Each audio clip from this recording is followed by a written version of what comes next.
Hello, everyone. Hello, LinkedIn. And I believe this is also live streaming to YouTube and to Facebook. Really appreciate you watching my live show.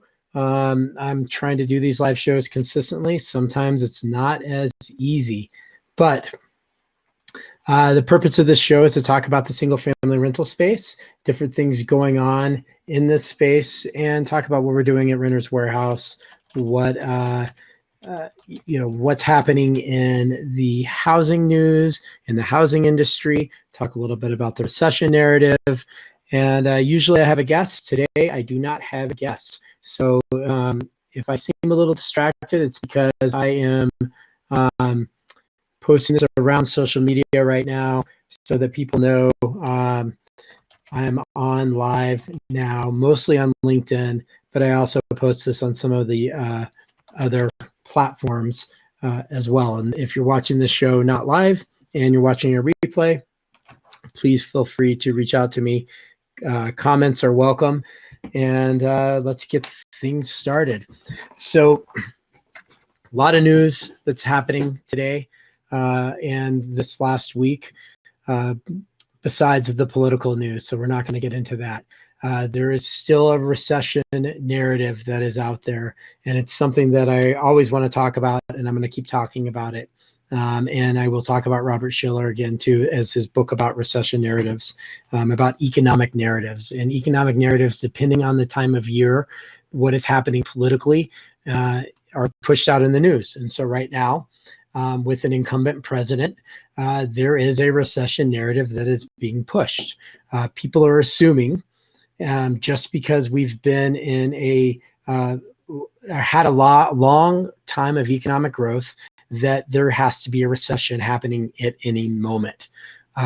There is a white paper that was put out by somebody in Vegas. It's a CRBE agent that was talking about the differences between a recession and a housing downturn, and those things usually are not always tied together. Now, a housing downturn can cause a recession, but not always does a recession cause a housing downturn. So that's one thing. The second thing is that the trade war, is it going to cause a recession? We don't know. But I think for long-term health of our country, what's being done with the trade war will probably be cause a healthy outcome. The third thing is there is the stock market going to be tied to the housing market, to the broader economy? I don't believe so these days. I think that the stock market, there is a lot of fragility there. There's a lot of debt with these corporations that could cause some issues down the road. But again, I don't think this is going to affect the broader housing market. Now, what things can affect the housing market? Well, affordability. Affordability is an issue that could affect the housing market. Student loans could affect the housing market. It keeps some buyers off on the sidelines. We're looking at the millennial buyers. We're looking at the Generation Z. We're looking at a lot of different things that affect the markets. The fact is that we have a lack of supply. We have the new housing builds are lagging behind, and a lot of reasons behind those issues are because it's very hard to have good labor. It's very hard to deal with the regulations in the different cities to build houses. And there's some fear of last recession. So the home builders have held back a little bit. But I can tell you this, and I talk to home builders all the time. I was just actually at a home building conference this week in Las Vegas, and there's no lack of desire. There's no lack of effort. There are a lot of headwinds to build right now. Whether you're talking about labor, whether you're talking about impact fees, whether you're talking about costs of land, whether you're talking about costs of materials, all of those things affect the ability for the investors, for the home builders to be able to build. So those are some interesting dynamics that are happening right now. Other things that have been coming out. I've been putting this out for almost a year, talking about the narrative that some journalists put out about not only a recession, but about a housing downturn. And eventually they'll be right at some point. But the fact is that there isn't a housing downturn happening. And even if there is a recession, depending on the severity of the recession, I really doubt that that will affect housing very much on a national level. On a local level, it could affect some things. There's still pretty accurate prediction with CoreLogic. I think that housing will increase about 5.5% in the next year. I think that is that's about right. That's definitely not a downturn.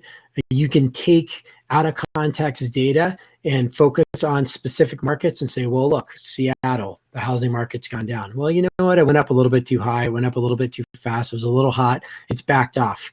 The interesting thing that's happening that I'm going to pull up on the screen here in a minute is talking about how the markets have started to shift.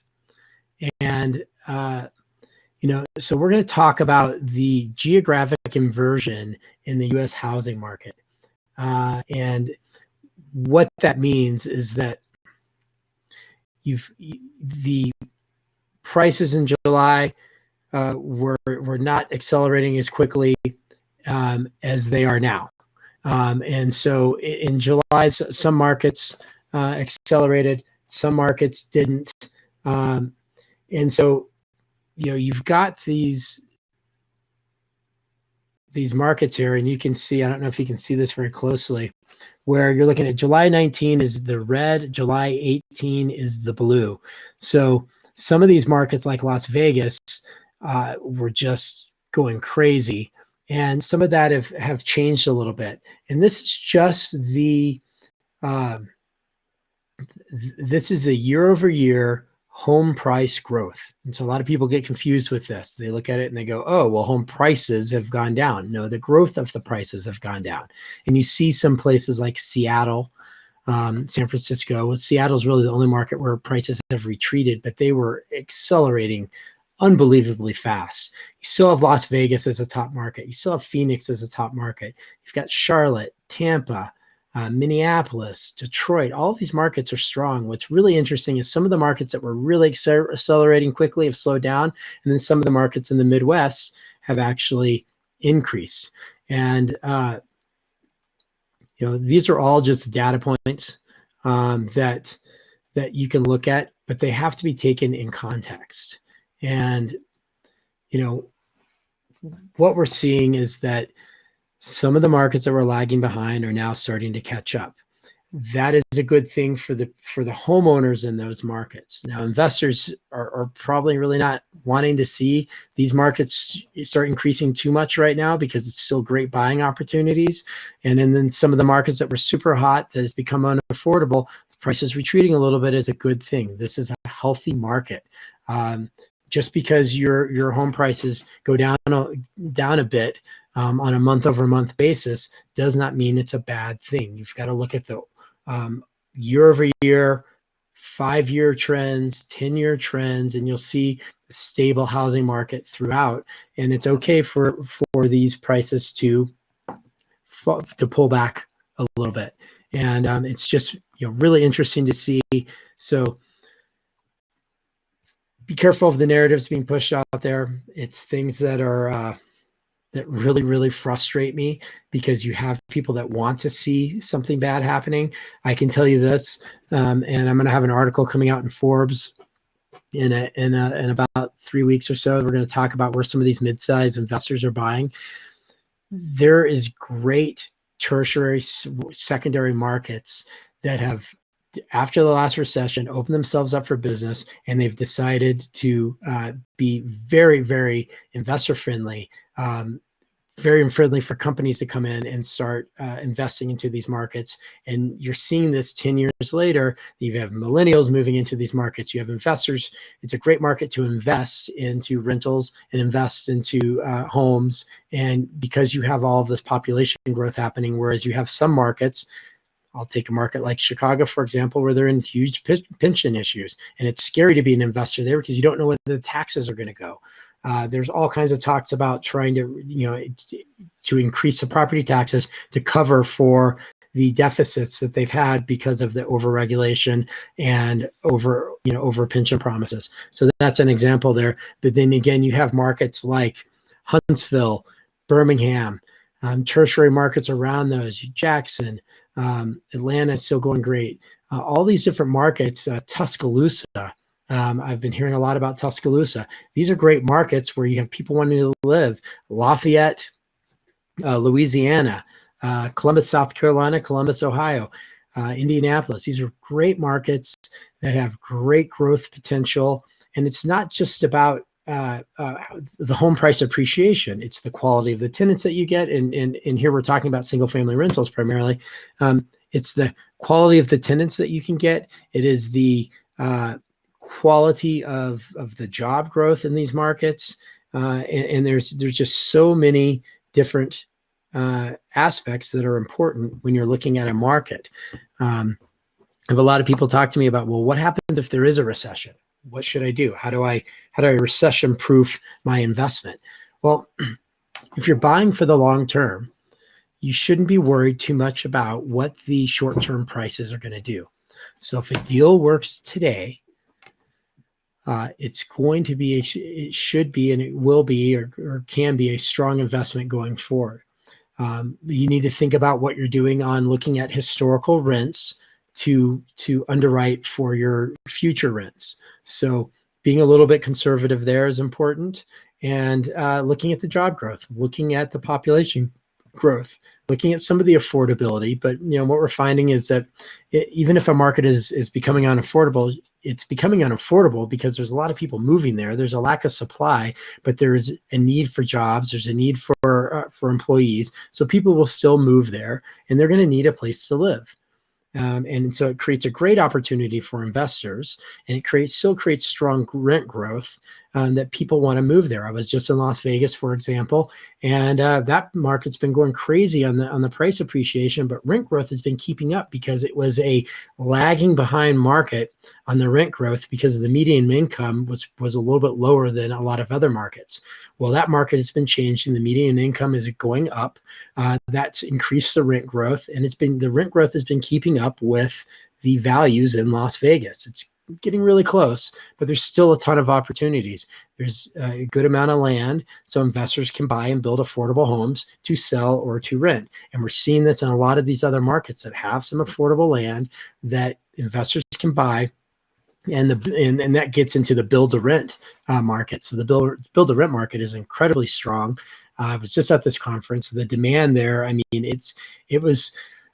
I've been to a lot of these conferences, and I've been doing it for a long time. And the vibe that I got at this conference was like being in these IMN conferences back in 2012, 2013, 14, where it was just a new asset class. It was blowing up, and we're seeing that on the build for rent because for an investor, if you can buy a build for rent home that's within your yield parameters, and I can talk about that in a little bit of what these investors are buying, you've got a place that has very little deferred maintenance. The first year you have practically zero because everything's covered under a home builder warranty. Of course, if a tenant makes any damage, and you're going to have some of your routine maintenance that you need to do, but compared to buying a home that was built in 1980, that you're going to have a pretty consistent and constant deferred maintenance cadence of fixing the home.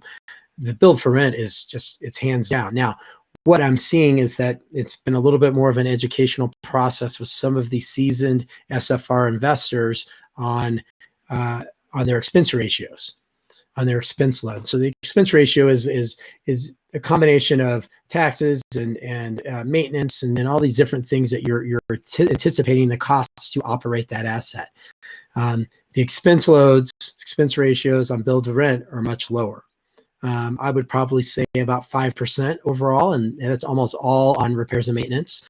And just the cost to maintain, the cost of maintaining a tenant in there, you're going to get a much longer term tenant. So it's a great opportunity. We have some of these build for rents that we're selling now And there's different types of build for rent. There is the scattered site build for rent, where you have builders that are building on scattered sites within a city. You have 4 to 6 to 8 homes on a single parcel, and then that can be on the financing side. What that means is you can get some institutional money at a lower rate to finance those, because it's being financed like an apartment building. Now, on the operational side, scattered site is what it is. It's operated like any other scattered site rental portfolio, although it's still a little bit lower expense ratio. But on the communities, you can operate this with the efficiencies of apartments. And what we're seeing in this space is that it's becoming more efficient, and the operational efficiencies from multifamily are starting to be realized in the single family space. And so it's really, really interesting. And these communities are trading at very low cap rates, net cap rates of 5.25 to 5.5, whereas a single family portfolio should trade around a 6, depending on the market and the condition. This is a good portfolio in a good market, a B class portfolio, let's say, and it goes up from there on tertiary markets and things like that. The point is that there's so much demand, and there's so much happening right now in this space that investors are clamoring over single family rentals. And could it be that a lot of people ask me why? Well, there's a demand for housing. There is a demand for housing that is not going to go away anytime soon. There's population growth that is outpacing the ability to build homes. There's an affordability issue. There is labor cost to gather all the information, down to video inspections of each property, so that when we put that out there to the market, we have all of that information, so that a potential investor can make an educated decision with all the information needed on the due diligence, and they can pay a fair market value. Most of the time that I see that investors are not wanting to pay the fair market value, it's because of the lack of information on the portfolio. And what they don't know, they're going to discount the price. So that's just something that is a soundbite there that everybody should be listening to. If you're an investor in markets, in any market in the United States, and you have a portfolio of homes that you've taken care of, that you're ready to cash out, you need to contact us, because now is the time. I'm telling you, there are such a demand for single family rental portfolios that it's unbelievable. And we have funds that we work with exclusively, in fact, some of them that are desperate for assets. Now, desperate doesn't mean they're going to overpay. Desperate doesn't mean that they're going to buy something that they don't know all the information about. So it goes back to that due diligence. But desperate means that they have money to deploy, they see the opportunity, and they want to buy. The next thing that comes up when I talk to investors is they say, well, should I sell? And rinse and repeat. 1031 exchange that money into something else, build it up, own it for 4 to 10 years, sell it, and then go into something bigger. Or they want to go into a triple net lease property where they don't have to do much with it, or an apartment, a class A low yielding apartment complex that they're just going to hold for the long term. There's a lot of different reasons why somebody wants to sell. It is not always, and it rarely is, and most of the clients that we deal with, it's not a distressed sell situation. So if you're a buyer out there and you're thinking that now people are going to be selling distressed sells, it's just not happening. And in the sellers, you have to realize that these are not distressed sell situations. That if we do it right and we get all the due diligence, and the buyers have all the information they need, then you're going to get fair market value. And so this show today is as much about that as anything else. I am desperately looking for portfolios of single family rentals to sell to our investors. We've got guys that are buying in that A, B, and C class. And it really, that's a moving target depending on the market. But anything that's $800 $800 a month in rent and above, I have funds that are looking to buy these assets. New construction, existing portfolios, build to rent. And the difference between build to rent and new construction is new construction is something that's actually existing they can buy now. Build to rent, have opportunity out there. There's a ton of things. And again, as far as the housing market goes, I think it's going to stay strong. I think that there is, of course, there can always be a recession. There can be some regional or local slowdowns or depressions in housing, depending on all kinds of things that happen.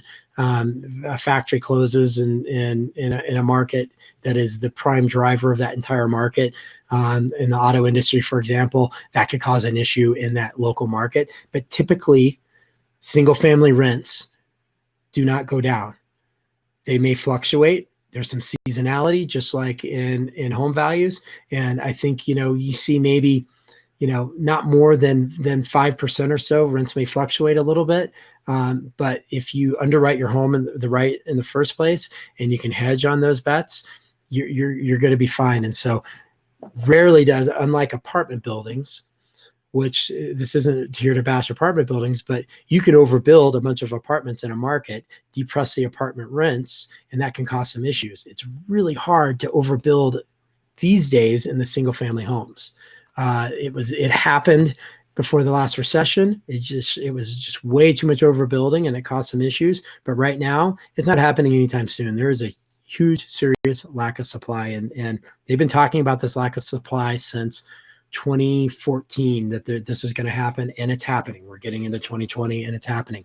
But again, this is a great time to be investing, and this isn't self-serving, because honestly, if the housing market went down and prices went down, and there's a little bit of them as a investor who's buying one home, buying 10 homes, buying one home a month, whatever it might be.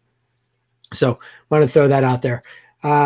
Some things we're doing, and besides, anybody listening or watching, where I need help, obviously I'm looking for portfolios for our investors. We're looking for portfolios to buy, portfolios to sell. We're in the property management business. We are, always growing that business. And some of the things that I do is I also run our property management acquisitions. I run our strategic partnerships. We're buying property management companies $1,000 or more, or 1,000 doors or more. It's not a big focus of mine right now, but it's something that I do keep an eye on. Strategic partnerships. We're inundated with those types of things. So it's interesting, but we're a company that we manage, roughly 22,000 homes across 41 markets for 14,000 investors. That's pretty unique in this business. I'm telling you now, I think we're going to grow a lot more in the next year. I have some information on that, but I think that we're going to get a lot bigger. But I think on the brokerage side and the investment services side, that's where the money's to be made. That's where we can really grow our business. We are out there hiring what we call our SFR Dream Team. And our SFR Dream Team are agents in markets that have either currently worked with investors or like ourselves that have created these efficiencies. And now you have mid-sized funds coming in that are buying, that can buy at scale because of the efficiencies of managing a home and the operational efficiencies.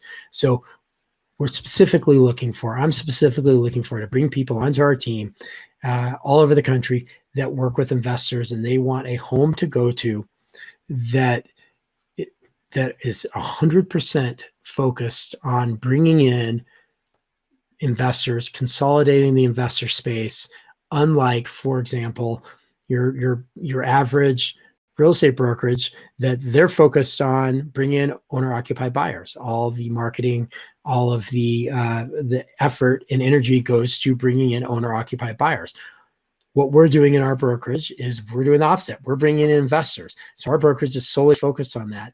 And because of what I have and our company has going on with some of our larger investors, we're looking for investor-focused agents to join our portfolio services team in markets all over the country. If you want to know, feel free to contact me. I'll let you know that have experience working with single family rental investors. They're hunters. They go out there and they find the business. They know how to underwrite a house. They've done this before, but they just need a home and the resources that we can give them that nobody else is going to be able to give them. And there's a potential for them to walk in the door with business from us. There's never any guarantees in this world, but if you're that you need on a property, and I guess it will be seen. We have some investors that we work with that they look at it and say, well, I can just go straight MLS, pull the properties that work and go. Right now, there's anything yet that can replace the human intelligence of going out to a property, going into a local market, into a sub-market, into a neighborhood, and giving that human intelligence, passing that on to the investor, along with all of our underwriting, whether it's a combination of AVMs, actual real human underwriting of an asset, and presenting that, spoon feeding that to a client. It's hard to compete with. And we're finding that story and that pitch to the investors is very, very compelling. And we're putting our money where our mouth is, and willing to go out there and spend the time, energy, and money to underwrite homes and present them to investors. So that's it. That's my pitch. It's a little bit else. Personal level. I just was on a little vacation this last week. I was in Aspen, played in a rugby tournament, had a great time. Small little injury. So did a little minor tear to my Achilles tendon. But I live here with my family in Colorado, in Steamboat Springs. Love it. Travel that I had made in that market and moved to Colorado.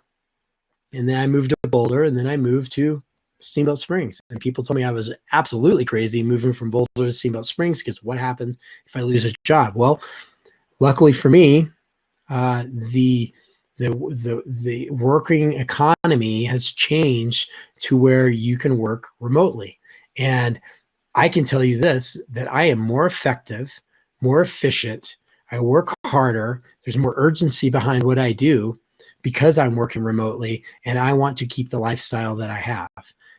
And so that has opened up a lot of different markets in the country that can become great investment opportunities, because you don't have to, you can live in a market like in Steamboat. It probably wouldn't support me living here on my own. I mean, I think I could figure it out, but for a lot of people it doesn't. So they can work remotely and a little bit of travel, and you can be very successful. So just wanted to throw that out there.